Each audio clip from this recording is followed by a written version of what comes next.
So hello everyone, good morning. তো এখন বাজে সকাল ৮টা মতো, আর আমি ঘুম থেকে উঠে বসে গেছি বই পড়তে। আর বই পড়ার পরেই আবার মা একটু ডাকলো খেজুরের রস খেতে। আর আমাদের বাড়িতে যেহেতু অনেকগুলো গাছও আছে, তো রোজ খেজুরের রস খাওয়াটা ম্যান্ডেটারি। আর আমার জুতোটাকে একটু এক্সকিউজ করো, তার কারণ আমি বড়দের জুতো পরতেই বেশি প্রেফার করি।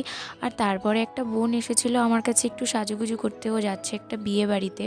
তো আমি সাজিয়েও দিয়েছি, আর ওকে কেমন লাগছে একটুখানি তোমরা বলো। আর তারপরে আমি তো স্নান করে বোতলে জলগুলো ভরে আবার বসেছিলাম বই পড়তে।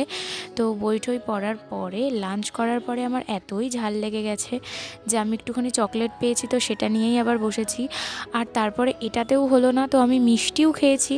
আর সন্ধেবেলা আবার চা নিয়ে বই পড়তে বসেছিলাম। তো এখন যেহেতু আমার সামনেই এক্সাম, তো তোমরা সারাদিন এটাই দেখবে, বোরিং কিছু দিন।